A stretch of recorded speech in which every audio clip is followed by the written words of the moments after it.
Good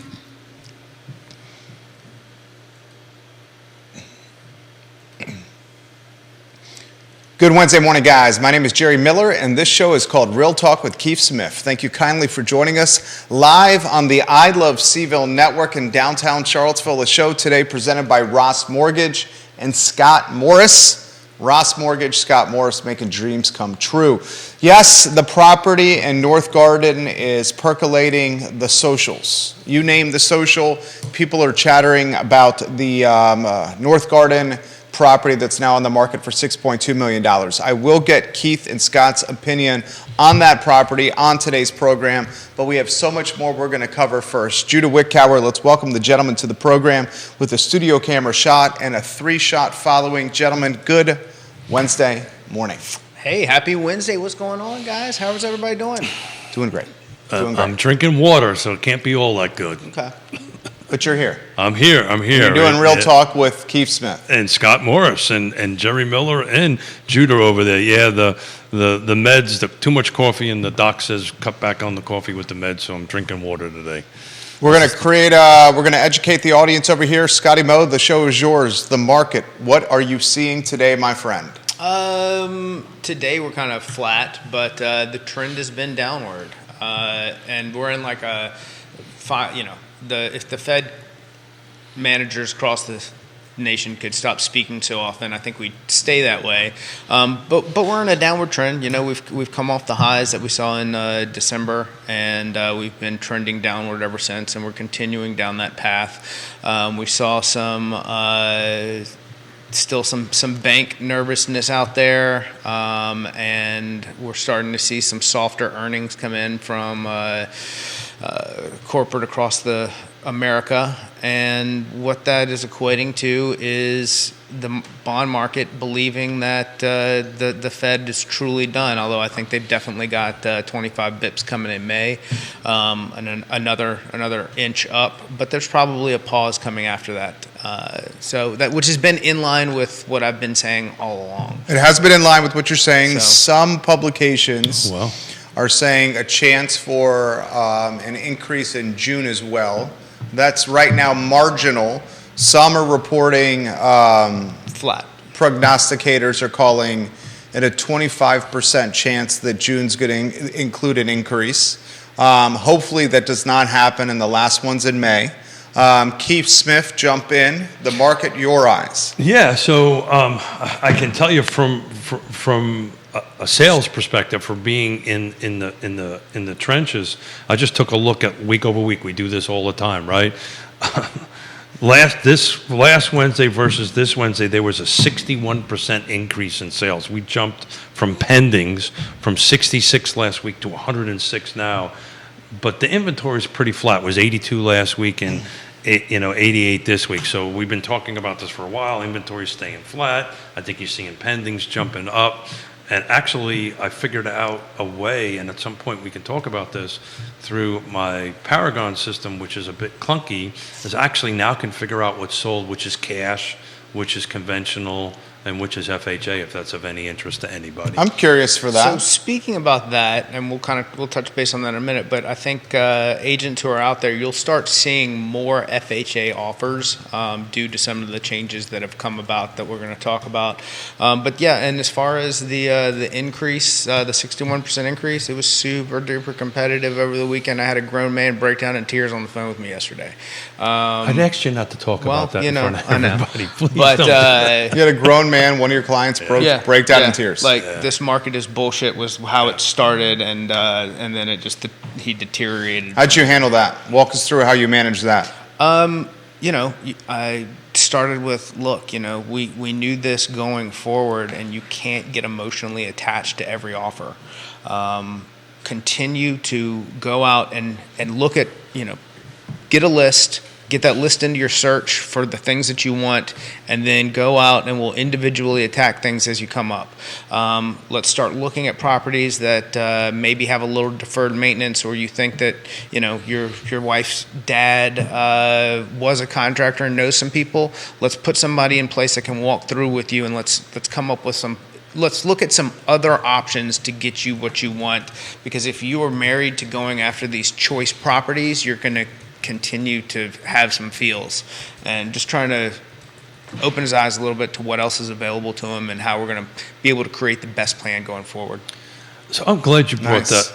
I'm glad you. I'm sorry, Jerry. No, that was great. I'm glad you brought that up because I actually was thinking today on the way in about the emotional side of this, right? So let's kind of take numbers and stuff out of it. We put a home on the market on Friday, put it under contract last night.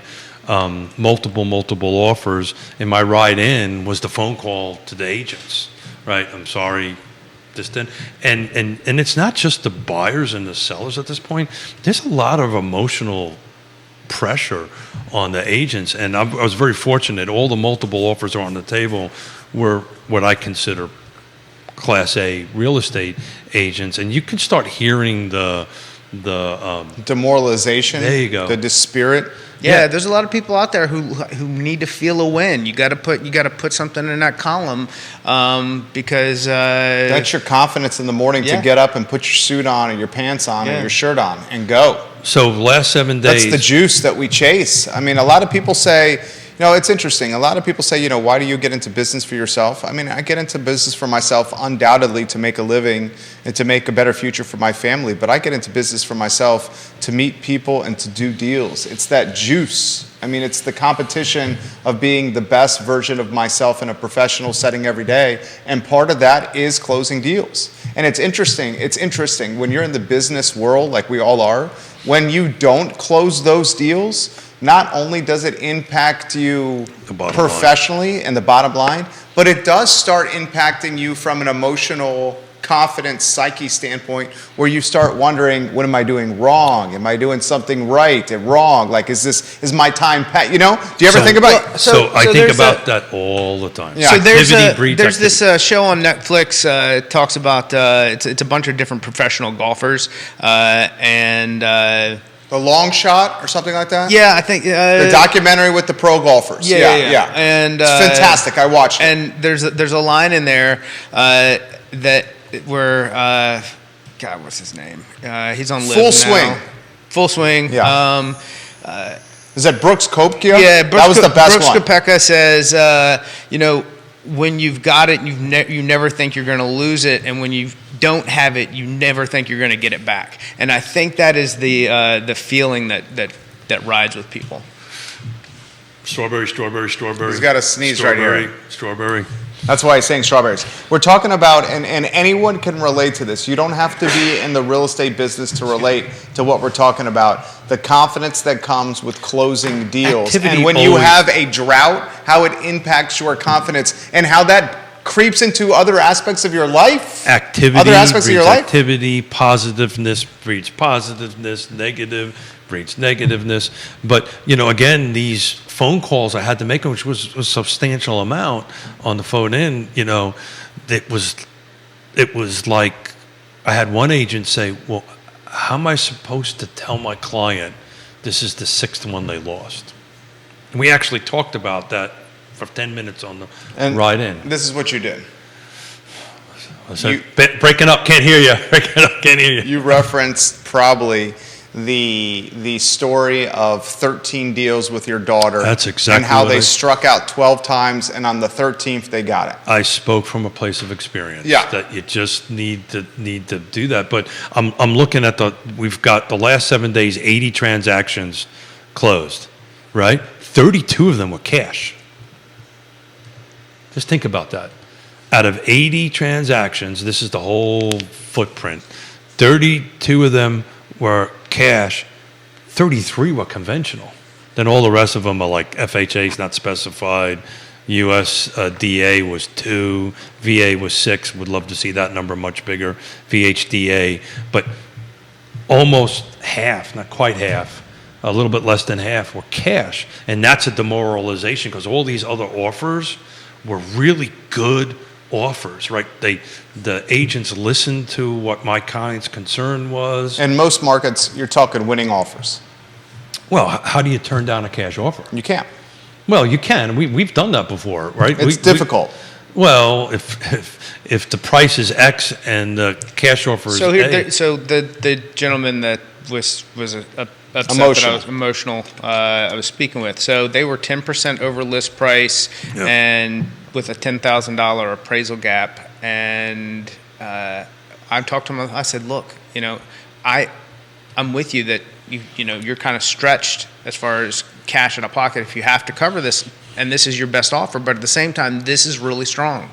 So even the reassurance that I understand where he's at with this. Every single one of those offers on the table were strong offers. Good offers. If that cash didn't slide in, literally, I'm talking to our client at night, and the offer slid in as we were having a conversation going over the other offers. But yeah, it's an emotional roller coaster. To Jerry's point, you feed off of success, right? Success breeds success. Oh, no doubt. On that end of it, and then when you just don't have these successes, you start doubting yourself. Am I doing the right thing? So forth and so on. This is what you do. You question the process. And I mentioned to the fellas, guys, before the show started, that my business has been in operation 15 years in May. And when you have 15 years of term or longevity, you have a process. And when you go through these droughts, sometimes you question the process. And that's the thing that you cannot do, is change the process that gets you to the finish line. You can pivot, you can innovate, you can improve the process, but throwing the process away or getting rid of the plan altogether is panic. So the question is to Scott, right? We're just looking at 32. You're spot on, by the way. 32 to 33, right?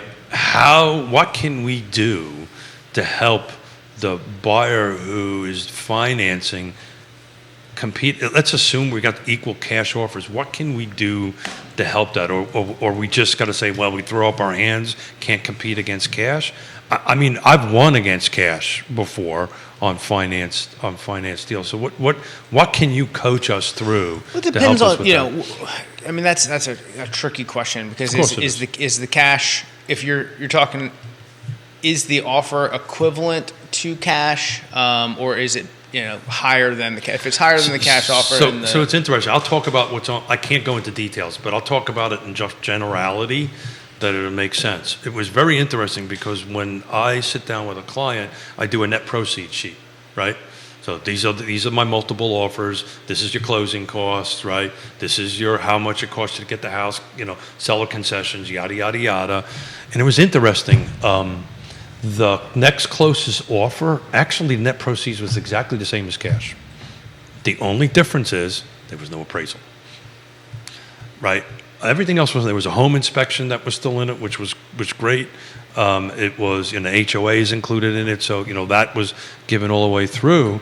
But it was interesting. I expected a different number, but it was actually came out about $1,000 difference between the highest financed one and the cash one. Does that make sense? Sure, but so I guess my opinion there is, if we're in a downward rate trending environment, and the seller has the option to accept a cash offer or an equivalent offer that's being financed, and they both have the same inspection terms, and you take the cash offer and things don't work out, you go back to market and you get Well, that's exactly right. So that's the risk.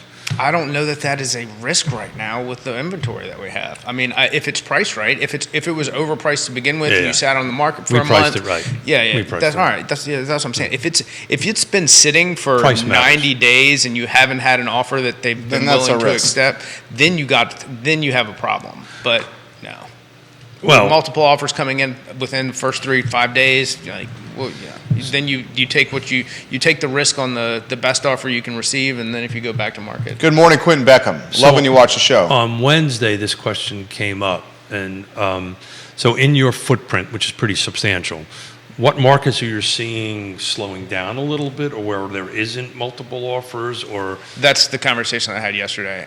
With people in 3 different markets who were having some feels where, look, I know this doesn't make it any better, but this isn't just you. This isn't just here.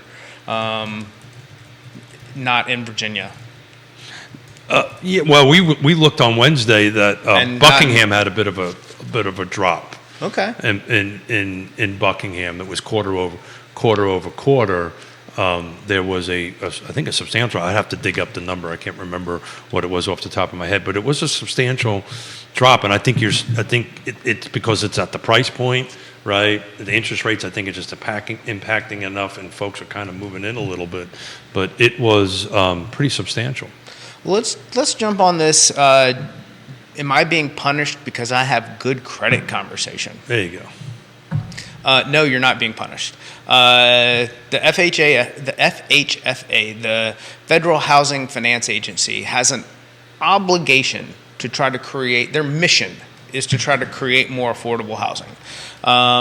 And there have been a couple steps taken this year to do that. One was the lowering of some funding fees for the VA and mortgage insurance for FHA loans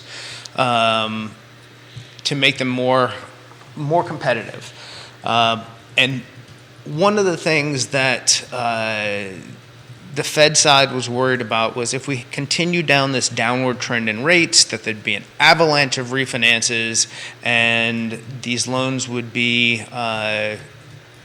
due to the rules that they put in place 2008, 2009, mortgage companies would be forced to repay investors for loans that they had just purchased because they were refinanced inside of a term period. So what that means is I can't charge you an early payoff penalty for paying your loan off early because you took advantage of something.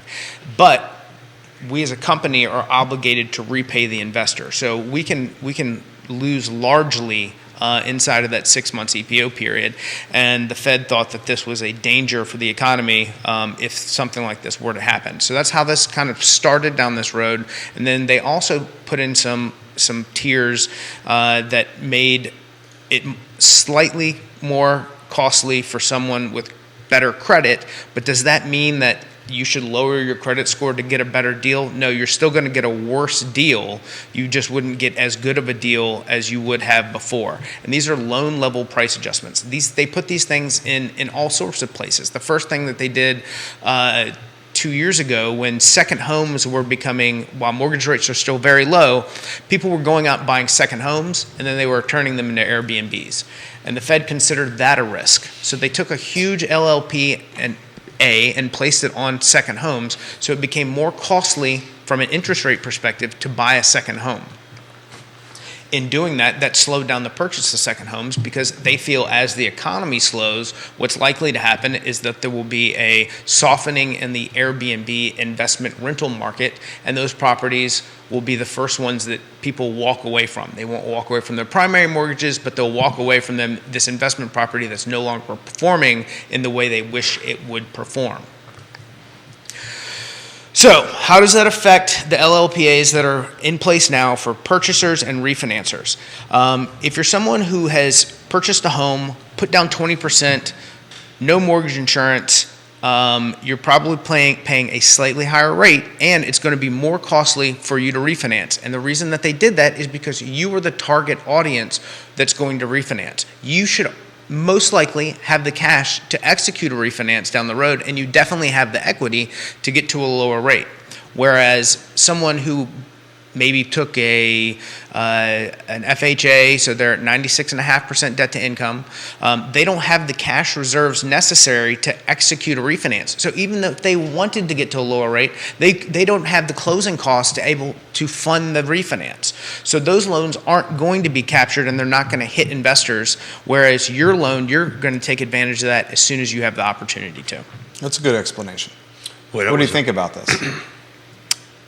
Dude, I think it's the government. I mean, I don't think that this is like, this isn't some socialist, like, we operate inside of I've got my opinions about all of this, but at the same time, there's already all these rules in place. You're not going to you can't unring the bell that we already operate inside. No, I get that. But what do you think about it? Do you think it's equitable?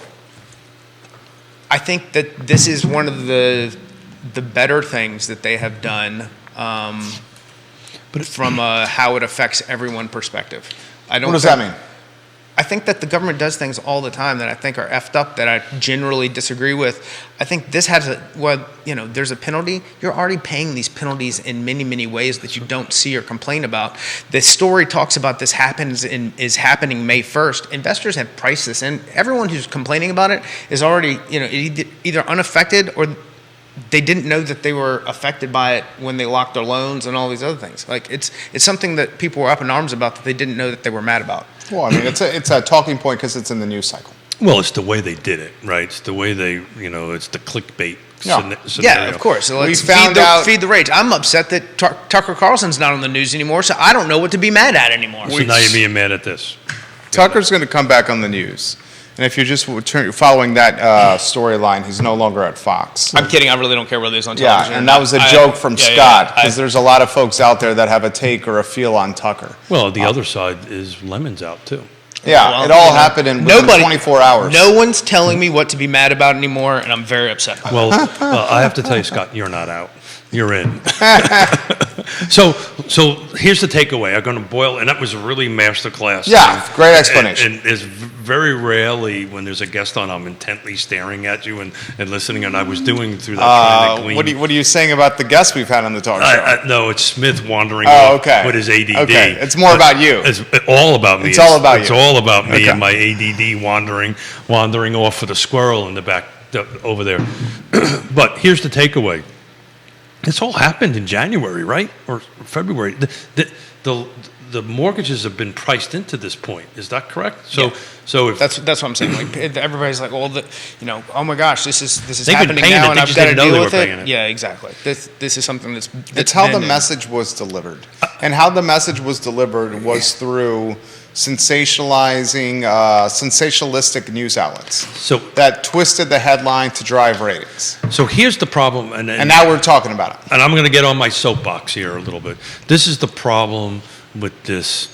I don't even want to call it media. It's entertainment is really what it is.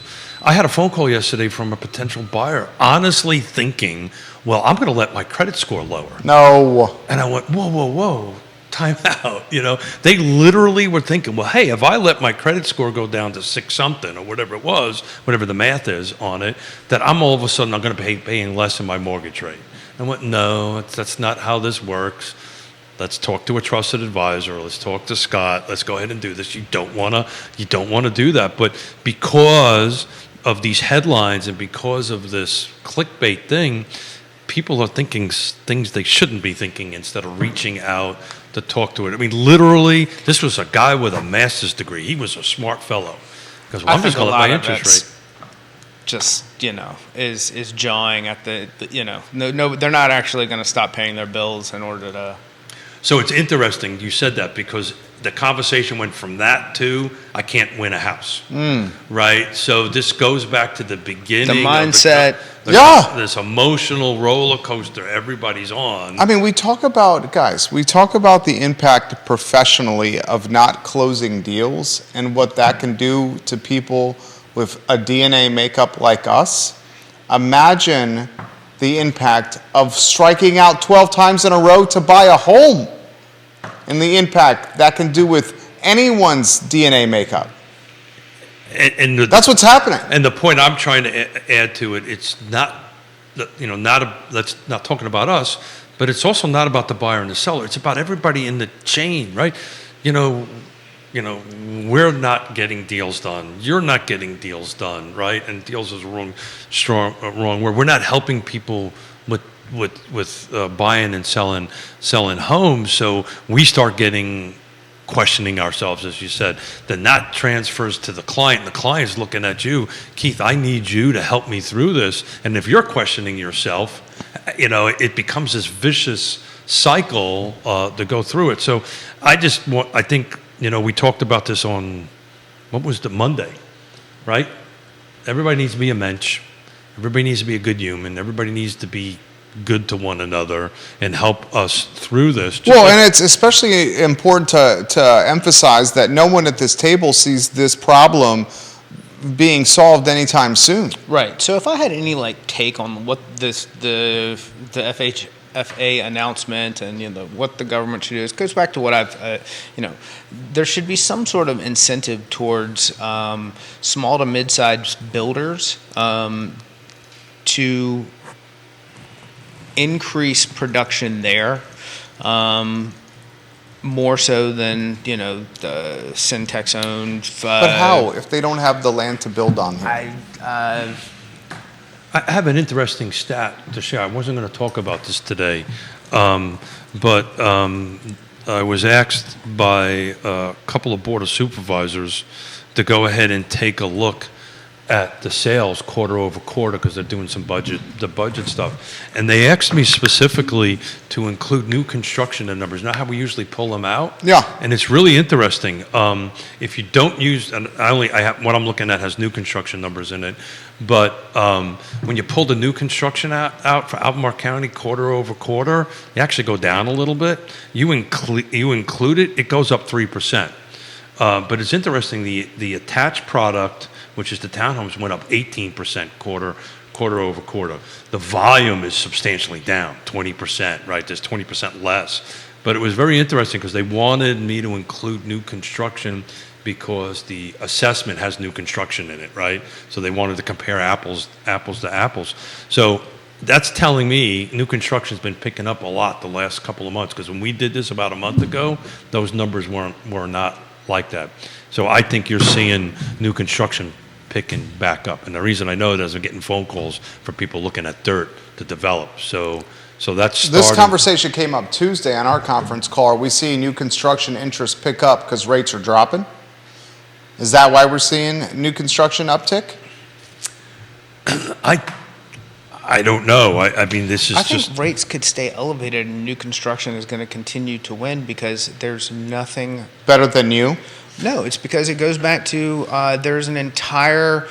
I'm not going to guess at the numbers, but I'm just going to say there is a large percentage of people who are trapped in these low rates. They are not going to come out of a 3% mortgage rate and get a better house. They're going to be selling a house either to capture debt and make a lateral move or downgrade because they can't afford to step up into a higher payment. That's 100% true. And that is why that if that inventory can't release and there's nothing to be done with it, it's dead inventory sitting, that then you've got to have something to replace it. And then we get into we're not going to build our way out of this, but at the same time that's going to be a continued winner, whether it's done at an affordable price range or whether it's done at whatever the new limit is. And for the people in that position, it's gonna take a long, slow roll for that inventory to come into market. The folks that are trapped, that's legitimately the inventory that comes to market with death, divorce, Bingo. or job move. Yep. And that's the inventory when it's based on those things, takes longer to become active, is what you're saying. Yes. What do you think about that, Keith? well. John Blair made that point close to a year ago. Yeah, I think John's watching right now. Literally close to a year ago, he made that point. I think I've been pretty consistent from when it was 3% that this is not a good thing, right? And it's just continuing not to be a good thing because it's interesting you use the word trap, right? Right? Because you are kind of trapped, right? You can't, if you have to move, and I No, don't, not even have to move. Think about this. We'll go with the scenario we're in. We got in March of 2020. We are considering moving. But to Scott's point, since when we got to now, everything is 35, 40% more. So if there was a move to happen to capture that equity, for us to truly enjoy the equity, it would likely be lateral, and that's not what you want to do. For it to be an upward move, we can do it, but then it's going to eviscerate and evaporate all the equity we essentially accrued, and then our monthly payment is sizably larger, and then our term starts over at zero. Our 30 years start over at zero. Right back to start one. But that's what he's saying. But you're fortunate enough. If you had to do it, you could do it, right? Yeah, right. You're right, fortunate right. enough to do that. What Scott's talking about. No, I don't think he's talking about the ones that are forced or can't. I think he's talking, I don't want to speak for him. He's talking about maybe all scenarios? So I'm talking about there is a very specific demographic. Let's say non-business owners who they're either in a salary position or their prospect for a raise is at most between 3 and 6% year over year. They qualified in a certain range when they were at 3%, so then they'd be moving into a 5% rate, and so even if they sold their house, they could not then execute a step up. So where there's no incentive for them to then make a transition unless they were moving out of the area. So, real life, can't get into the details. Have a husband and wife that are divorcing, bought at this 2 or 3%. They have to sell the house because of the divorce, and they can't find something to buy. So we're trying to help. Talk about an emotional wreck. Try sitting around a table with a couple that don't want to talk to one another and trying to help them move forward with their lives on that end of it. But now they're trapped because they can't go buy because they're not going to end up, they're going to end up with some equity. They got to split it in half and all that divorce stuff on that end of it. But the conversation is, A, we don't like each other. B, we're getting screwed because we're at this, where we bought at 3%. Now we're at 6 or 7%. I don't know where to go. And we're on our third sit down with them, which is kind of the emotional part of what we do. But that's they feel trapped in it. They just can't go anywhere. Just an interesting thing. I haven't looked at this in a while. New construction, Albemarle County, in pending from January 1 to today, 126 homes are in pending. That's a huge number. I have to take a look at what's sold. But right now, since January 1 to now, 126 homes in Albemarle County, new construction went into pending on that end of it. There has closed 136 in the same January 1 until today. So I think what's happening is people are getting, if that can afford it, and they have the capital and the ability, they're just not buying an existing home that's going down in volume. They're just going out and having something built. Let me ask you this. And oh, by the way, we're at 590 is the median pending price. 590K. Yeah. Oof. Jesus. Let me throw this to you here. Besides rates lowering. 611 is the sold. Besides rates lowering, how do you get more inventory? Besides lowering rates. It's not going to be the zoning. That's not going to happen. I don't want anyone to tell me it's a 5% turns into 10%. I see Neil watching. Neil, I'm all for it as well, but it's not going to happen anytime soon. Besides rates lowering, and he's talking about growing the 5%. The growth area in Albemarle County. That's not going to happen anytime soon. Besides lowering rates, how do you get? I don't want to answer that question. Why? Because it's not a good answer. Your answer is raise rates up and make people. What's your answer? My answer would be that there would be an ocean of defaults that would have to drive that. That's so. There's the follow-up. So is your position, and this is the ruthless capitalist, if you may, here, or free market guy. I guess the ruthless Darwinistic free market guy. Your position is we need to keep raising rates up, so people start hemorrhaging and can't manage the debt service. So then they start defaulting, and then that's how inventory comes on the market. Time out. I am not taking that position. Okay, how do you get more inventory? Which interest rate are we talking about? Well, we're talking about the mortgage rate, or we're talking about the Fed rate? We're talking about the Fed rate. Yeah, what Powell's doing is tied to everything. I just want to, make sure. How do you get more inventory? Well, that would do it. That would certainly break things to the point to where, but then all that's going to do is then again, because once that's done, so here's how that would work. If that were to be the case, let's say they didn't stop in June. Let's say they cranked us back up to like 8. A lot of people are saying something's going to happen in June, that they're going to do a quarter point in June. Let's say they move the prime target from 5.25 to 6.25. They pushed until September. Going into next year, there would be an enormous collapse of the U.S. economy. They would then turn around and push rates back down. Mortgage rates would fall to below 3% again, and you would have companies like BlackRock and individual Gobbling investors stuff go in and capture this defaulting real estate and tranches. and They are continue to absolutely destroy lower and middle class America. Okay. No, I don't think that is a solution. Okay. And the way that's going to happen is credit card debt. Well, that's my point. That's the point. If he that's keeps the way raising the rates, what's going to cause the defaults is they're not going to be able to pay the credit cards. So how much is the debt? The debt's already spiraling out of control. So how much is credit card debt or the acceleration of it impacting your ability to approve people right now? It's a great question. That typically has not been the problem. How much credit card debt are our clients that you're seeing carrying on balance sheets here? You're typically the people who are out there winning offers right now aren't. Yeah. I haven't seen a huge shift.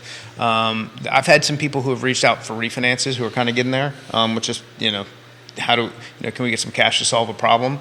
But in general, no, I haven't seen this as to be the black swan that we're describing. So listen to what. I expected actually to hear a different answer. So Me too. I'm glad to hear that. Yeah. So credit card debt is not. He also said that if you have credit card debt, you're not winning deals right now. That's what the man just said, though. Correct, because you don't have enough cash to bring to the table because all your cash is you've used your credit card as cash, right? Is that I would what say we're saying? a large chunk of this yeah. country has credit card debt. Well, I mean, you just got to read we just talked about don't read the news, but you do read the trusted advising, newspapers and reporting, and you'll see that it's going up. So your theory is raise the rate. I mean, I'm not a pro here. I'm a guy who just reads a lot of stuff here. The only way that I see that you can get, the quickest way that you can get inventory on the market is by doing what he said, and that's what I thought as well. But if you do that, there's so much pain and suffering that's going to go along with it, and I don't think they want to do it. So what happened? And the indications seem that he is throttling back on the hawkishness of what he is doing. I still think you're going to see a quarter point. I'm pretty sure. Well, we know May is going to happen. The question is, does it happen in June? I think it will, actually. I think they are trying to drive that down to 2%. Was it Morgan Stanley who said it was a 25% chance that he was going to do a quarter point in June? I believe it was Morgan Stanley. Yeah, I just. So let's say that doesn't happen, Scott. Let's hope to God that doesn't happen. What's another way you get inventory on the market? So that puts it at what? Without rates falling. Without rates falling. You'd have to have. Because I do think that if rates fell, inventory comes back on the market. Because if rates fall, someone like me is going to be able to justify, my 275 is in line with this new number, so I'm going to capitalize on this equity that I'm sitting on, and then my monthly nut on the new house that I upgrade to is not as severe the monthly payment, because the rate's in the 3-4% range. Well, that's what I've been saying all along is the solution. But that's also going to make things a lot more expensive.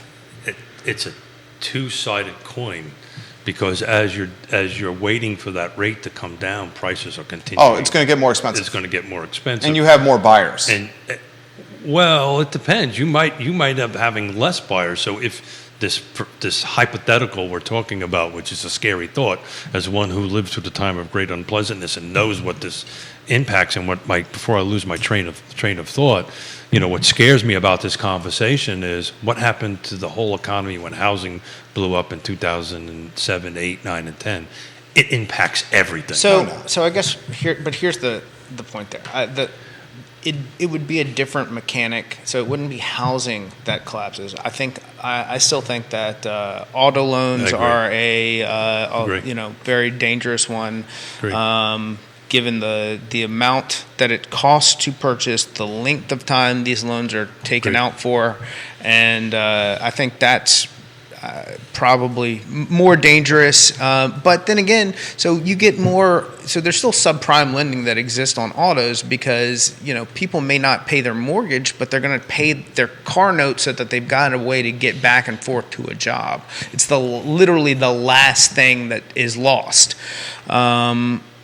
So I don't think housing is the trigger. I'm sure there's people much smarter than I am who are attached to what it could be, but certainly there's going to have to be some sort of some event that occurs that triggers something has to break before it gets better.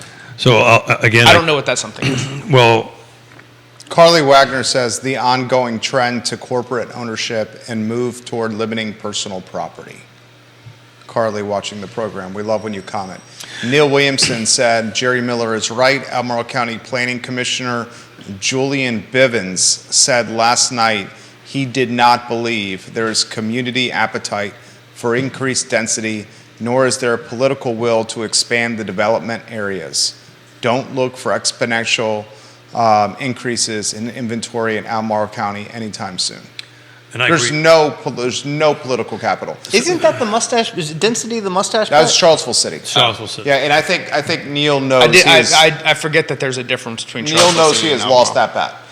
Keith has won that bet. Wait, mustache lives to ride again. Brother, don't jinx me. It's We're June not there. 19th. We're not okay, there it's yet. June 19th. It's April 26th. We're It has not not happened. there yet. We're less than 2 months away. I Albemarle County. might actually win a bet. Who knows? I like the fact that I just got to say mustache ride on television on the show. Mustache and nobody flinched Ride. at it. You know what that's a reference? What movie? Scott, don't tell him. What movie was that in? Mustache Ride?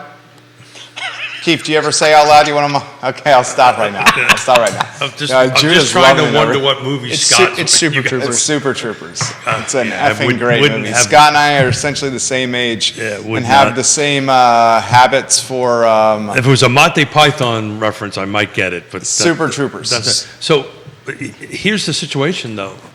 Look, We should be honest with everyone. This area is not getting more affordable. We're not getting any more inventory. Albemarle County is not expanding the development area. The upzoning in Charlottesville City is not going to create affordability. Okay, it's time to be. There are a lot of people coming to this area with high-paying jobs. We talk Paul Manning Biotech Institute, we talk data science, we talk 2 new hotels on Ivy Road, we talk conference centers, we talk UVA expanding here, we talk STEM, we talk engineering, Willow Tree, we talk hedge funds. I mean, come on, we got to be frank. no, I'm Keith, but that's okay. So You've used that one before. I have. I think that's from Naked Gun. I think that is from Naked Gun with Liam Neeson. No. So you're talking about No, I'm pretty sure that's from Naked Gun, that line. Is it Frank or is it Don't Call Me Shirley? That's also from Naked Gun. No, I think that's from Airplane. Oh, Liam Neeson. Maybe I'm No, thinking Air- Liam it's, Neeson. It's Airplane. But anyway, Okay. so Don't Call Me Shirley. All I can think of is I go back to my friend Robert Liberty. There is not going to be one silver bullet. There's going to be the silver buckshot. But you're right, and I think we've been talking about this quite extensively. There's going to be some incremental changes going up, very small incremental changes going up, but unless there's some tragic, thing that impacts the whole country at once, you're not going to see this buyer pool drop down, right? There's too many buyers in there that are capable of buying. I mean, a prime example, right? 33 of the last 80 sales was cash. Where the hell did that cash come from, right? It's people moving in from out of the area. It's people moving out from another area, people selling from one thing, cashing out, moving in, whatever it is. But to Jerry's point, it's going to come in here. So you're 100% right. 5% is the political will to grow the 5%. It's not going to get there. I'm confident, because that's just the way I am, we're going to get a much better developer incentives, and we may be able to get a little bit more inventory going. You're going to see Green grow up. Green is going to be active, but that's going to hit a ceiling pretty soon. The folks, the NIMBY folks out in Green are going to probably jump in pretty quickly once these 1,800 start rolling in the ground. And that's going to happen. Fulvana's out. Nobody's building anything in Fulvana.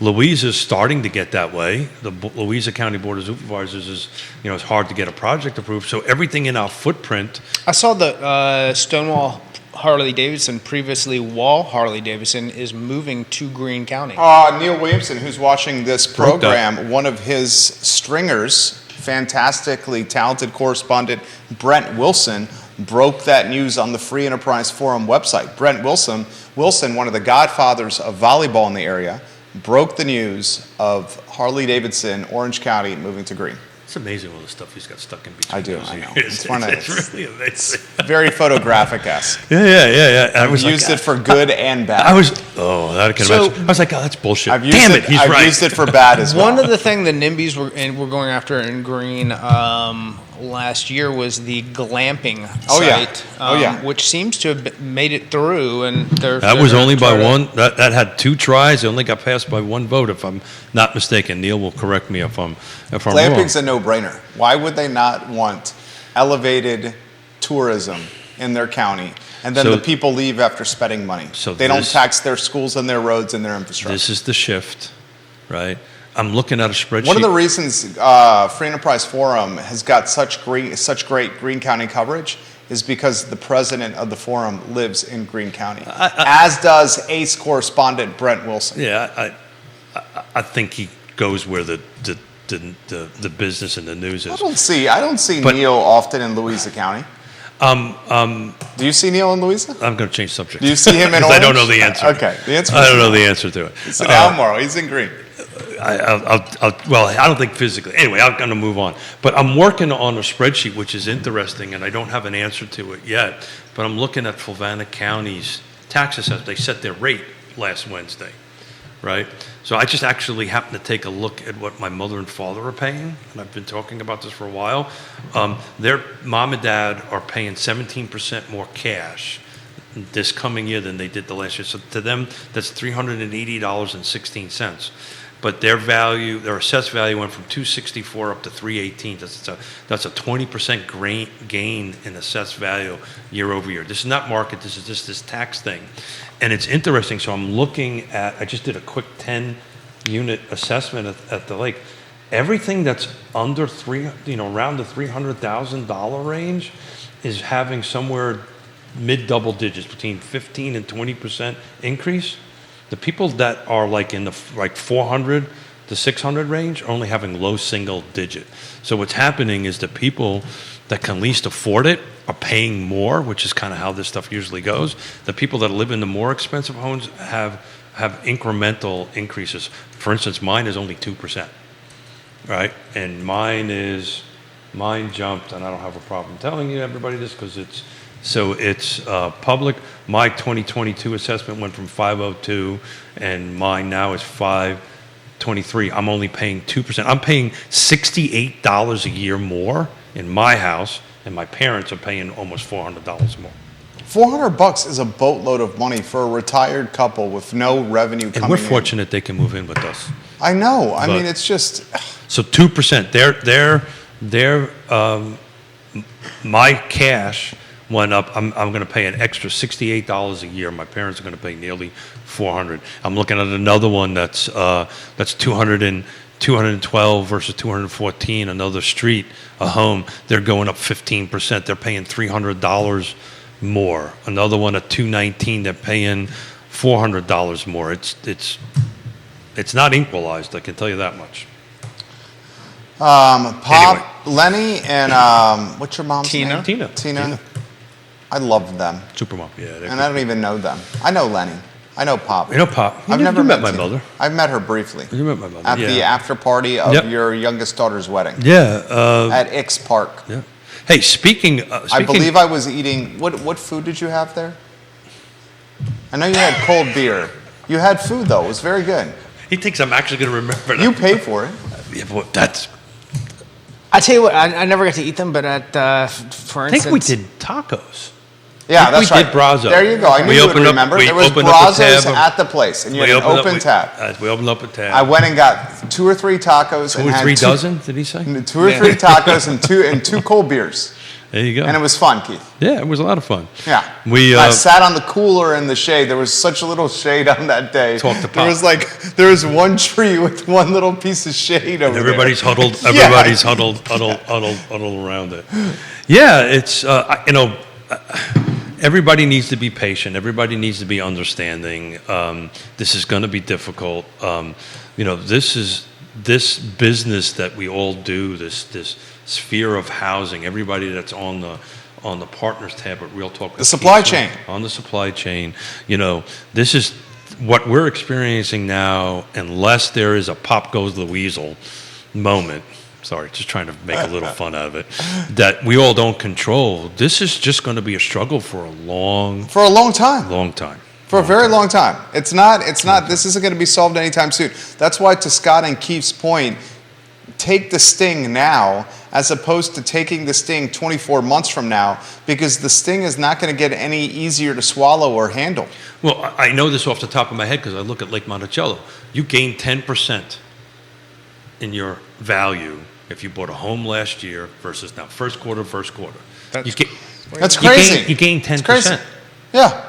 That's crazy, and I don't see any signs this is going to slow down. The 21, I talk about this all the time, the 21-year running spreadsheet, which I update at the end of every year, is about 5.5% for our region. And that includes a time of great unpleasantness where everything went down. So, you know, over the course of 21 years, the average is 5.5% year-over-year appreciation. Some a little bit low, some a little bit higher. This is a good question from Spencer for Scott. How many of the deals being done you guys were talking about were cash? How many have been done that are cash in the area now?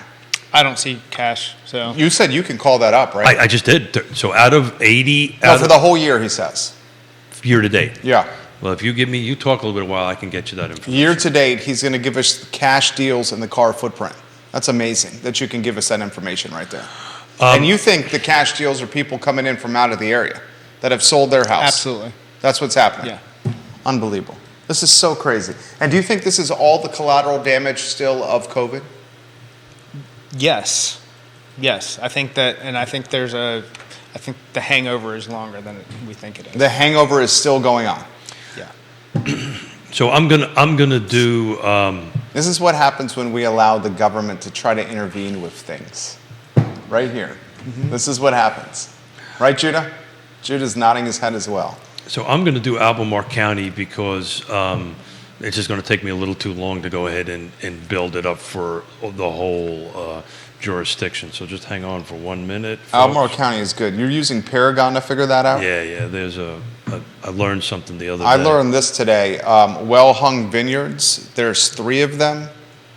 Gordonsville first, Roanoke second, Charleston third. There's 3 well-hung vineyards, points of sale. I'm seeing this in the comment section as Jamie Turner, who's repping the PEP, is interacting with Neil Williamson while the show is going on. Neil, I didn't realize the brand was expanding like that. Well done. He's a partner in that. Really? Yeah, well-hung vineyards. I did not know that they were in Charleston. That's interesting. I didn't know that either. Neil. So Albemarle County, attached, detached, total sales from January 1 to today, there's 269, 87 were cash, 145 were fixed. So 269 total in Albemarle County year to date? 269. Okay. And how many were cash? 87. Wow. You're doing the percentage? Yeah. Okay. So conventional arm was only 5, FHA 7, non-specific, God only knows what So that you're is. talking 32 and a half. About a 32, third. 33. About A a third third. of the deals in Albemarle County year to date About a have third. been all cash. That's a stat right there. Let's see what Charlottesville's doing. I'm gonna save that stat. I'm gonna write that down. A third of the deals year to date in Albemarle County have been all cash. All cash. What do you make of that, Scott? I think that's super interesting. I wonder how that relates historically. I actually could do that. That takes a little bit of doing to go ahead to do it live, but I could take a look at it real quick. I'm looking at. How about this question that's coming in? Does anyone on this show think the new phenomenon of outside buyers bringing in bags of money is going to stop anytime soon? I've been living in the area for 40 years, and this has been happening all my life. Well, that we talked about That's a from great the comment. beginning with how Lake Monticello was originally marketed. And if we continually, I guess eventually, with enough government interference, you can certainly lose your top cities in America. challenge, but it's a nice place to live. There's the university and the government drive a lot of the financial energy. There's enough. It's been protected very well from a zoning. Like, we don't look like Harrisonburg or some of the other Fredericksburg, the strip. Like, you don't drive into a bunch of strip malls. While I think Albemarle is kind of insane with some of their signage rulings, and what you have to go through for Jerry with his awning and some of the other different things that you constantly fight. Crackle Barrel. Yeah. Olive Garden. Yeah. Gentlemen's clubs. Yeah. So. City of Charlottesville, 91 transactions, 42 of them were cash. Ooh, what was that stat? So there's 91 sales. 91 sales, City of Charlottesville year to date. That is, hold on a second here. That is, that's everything. Let me go ahead and. How many of the 91 are cash year to date? 41. Yeah, Jeez but Louise. let me clean it up a little bit here. So that's everything. That's detached, attached, and condos. So that's everything that has sold. There's 91. 50% of them were cash. Did you guys hear that? I mean, that's why the young millennial and the Gen Zer is so pissed. Yeah. That's why there's so much angst. 1,000%. Like, the phone call and started with Scott. I just want to tell you that the housing market right now is bullshit. Yeah. So the person that called you was a young millennial? Yeah. Okay. Yeah. What have I mentioned before? What this is really going to come down to? This is going to be a generational thing. It's not going to be interest rates. It's not going to be. It will be a generational thing. How the heck, Judah? I mean, if you want to offer any perspective, jump in. City of Charlottesville, year to date, there's been 91 sales, 91 deals done in real estate. 41 of those deals have been all cash. 42. 42 of those have been all cash. So, do you hear that, viewers and so and let's listeners? compare this to the same period last year. So 149 units sold, 57 of them were cash. So so 85 were conventional, some other form of it. So out of a total of 149, 57 were cash. I don't think people really truly appreciate the significance of what you just said, or even understood that it was this kind of significance happening. Because you think that it's only a small percentage of what's happening. You're talking a third of the deals in Albemarle and half in the city. Like, people don't realize this is happening. But you have to take a look at what was going on the first quarter of last year. Do local government officials realize these stats? Yeah. Do local government officials realize these stats? That in Charlottesville City, 91 sales year to date and half have been all cash? Like, does council know that? Yeah, I would think I know they know it from me. I definitely know they know it from. I know Neil talks to them on a regular basis. So yes, the answer is yes. I guess the more important question is, do they care? Do they care? That is a more important question. Or maybe this is even a more important question. Can they do anything about it? No. There you go. Quentin Beckham, what can they do about it? Neil, what can they do about it? You got the folks down the street at NBC 29 watching right now. What can they do about it? You want folks to interview? Scott, mortgages, Keith, real estate. Hit them up with DMs, they'll get you on TV. I mean, there's nothing you can do about it here. We just need to be straightforward with everybody. What are you looking at now? Which jurisdiction? I'm looking at Lake Monticello. Year to date, how many of cash? Yeah, I bet you that number's a lot. That number's lower. I'm working on that as you are chatting. You disagree? Say that again now? No, he said he bets that number is low. The percentage of cash buyers is lower. I bet it's lower. Compared to Charlottesville now. 20%? If I put the over-under at 30, I would take it under 30%. Agreed. If you put the over-under at 25%, probably take it under 25%. So 2210 were cash, 41 were conventional. That's in 22. Lake Monticello? Lake Monticello. You know, I'm doing this live, folks. So don't. We appreciate what you're doing on the You need to be Paragon. Rolling, a little patient. No, it's good. It's good. So, I mean, it's not going to be resolved anytime soon is the point of this talk show right now. That's the point. And the comments that we're going to get to here, I'll throw to Scott and then you here, Keith. And This year, 10 were cash year to date. And how many total? 52. Okay, so I was right. 52 total sales. So it's the where that matters. So Charlottesville, you've seen a little bit more cash, right? They're higher dollar sales. Let's go back to Charlottesville here. The stat that I threw out on the I Love CVille show on Monday, University of Virginia, the McIntyre School of Commerce, its finance program is graduating students at the highest or starting earning salary of any public university in America. Any public university in America, the kids with the finance degrees out of UVA, McIntyre School of Commerce, are coming out with the highest starting salaries. And these are the folks eventually that are returning to Charlottesville and starting their lives. Well, like a third of them probably go to work for Bloomberg because they have an enormous UVA channel. Right? That's what I'm saying. And you know what? The pipeline is only going to get stronger as these convention center and hotels have been erected on Ivy Road. The folks are doing recruiting events, staying in the hotel, Absolutely. and then doing the hiring, same events at the same locations. It's just a fantastic pipeline that's being created here at the University of Virginia. We're talking sales in Albemarle County, Charlottesville City, and Lake Monticello, and how many were cash. Keith is putting together a pretty significant matrix as we speak on Paragon. Which is the jurisdiction you're looking at now, Keith? I'm back. I'm fact-checking Charlottesville just to make sure that I actually did give the right information. So I need another minute, gentlemen. Absolutely. How about this comment that's come in from Jonathan for Scott? Is he still confident that rates are going to crack 5% by the end of the year? I mean, I think we're declining. I mean, I think we're, What's 30-year fixed good credit at now? Low to mid sixes, and low sixes is probably really where we are.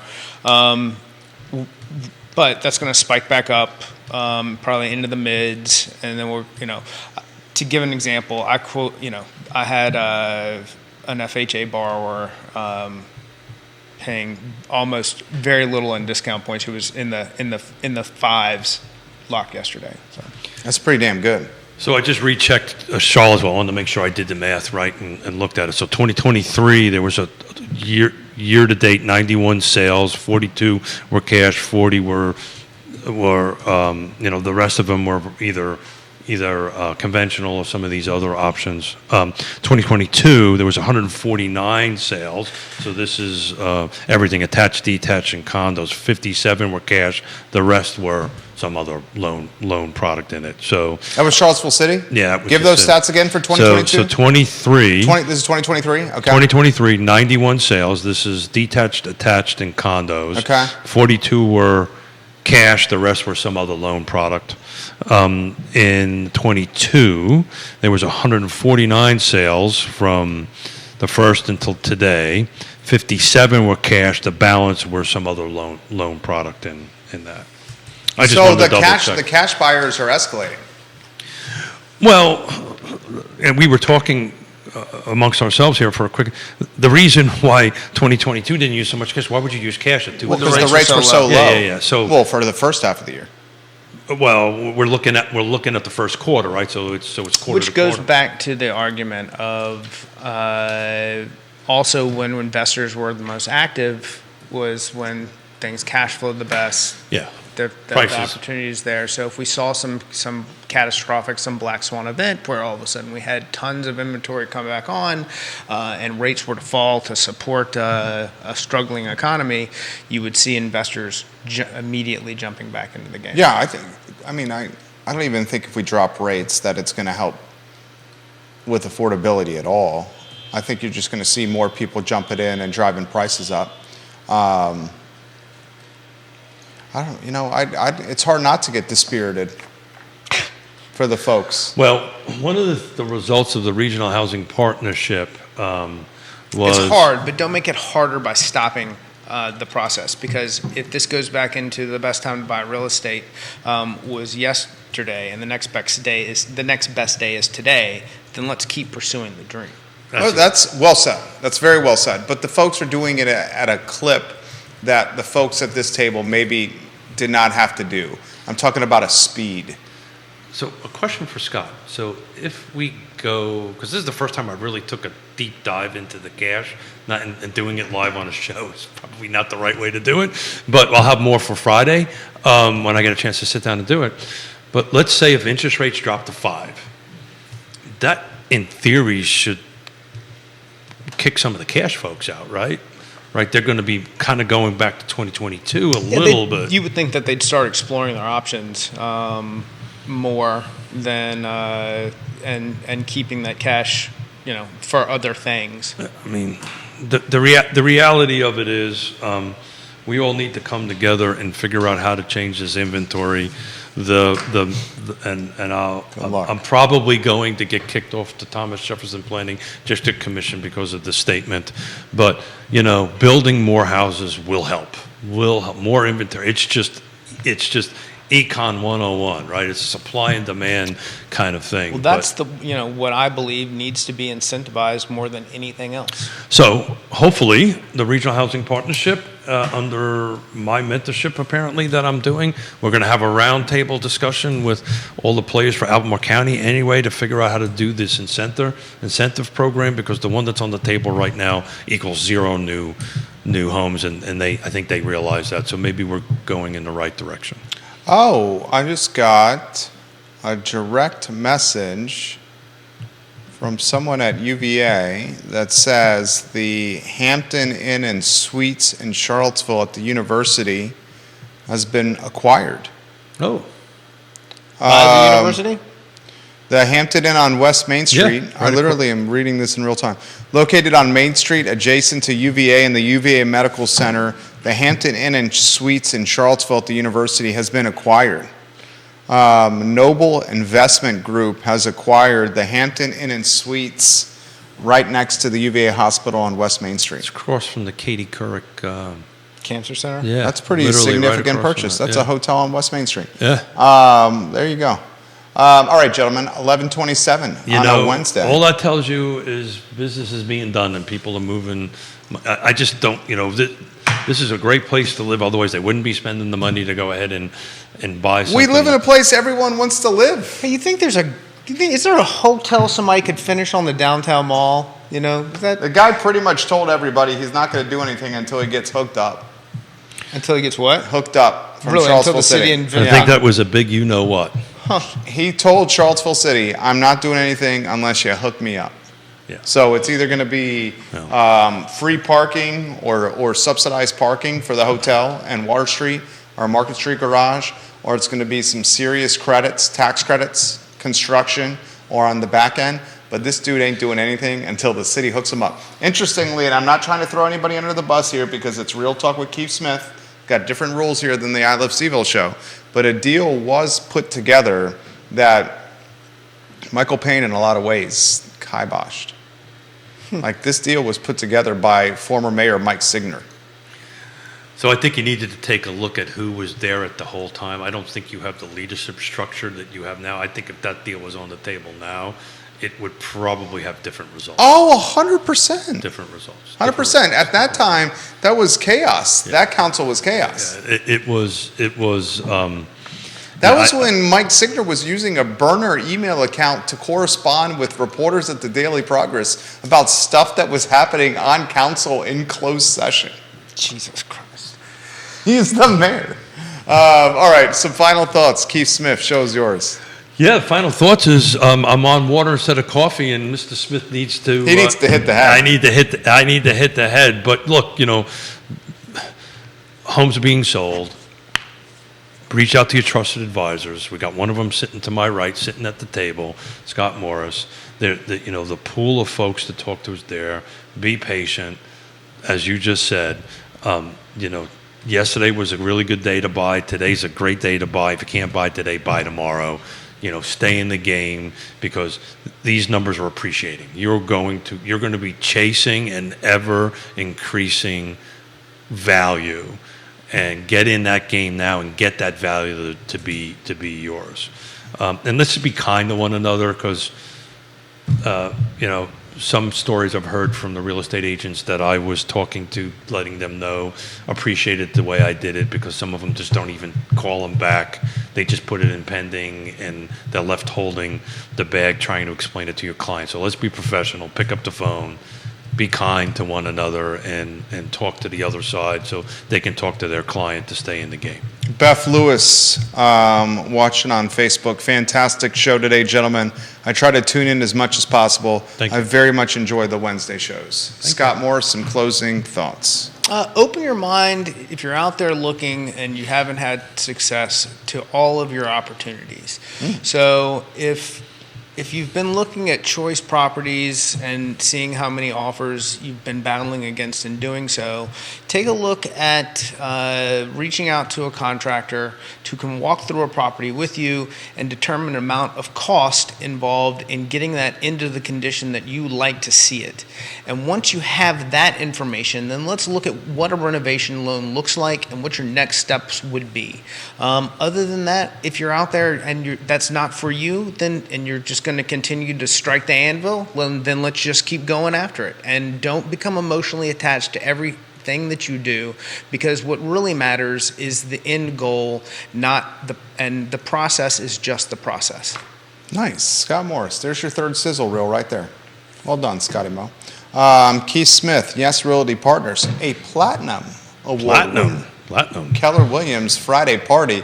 This man leaves with some hardware. YRP, well done. Scotty Mo and the team at Ross Mortgage have a boatload of production hardware. Scott Morris and his team will help you get in a home that's going to get you happy and build in equity, folks. Ross Mortgage, Scott Morris. Friday, Batman and Robin. I like it. Bring your Robin. We're going to have fun. I like it. Keith Smith, Scott Morris, Judah Wickower, Jerry Miller. I Love CVille show in 58 minutes. Take care. Well done, gentlemen. Keith, you're sprinting. I see that.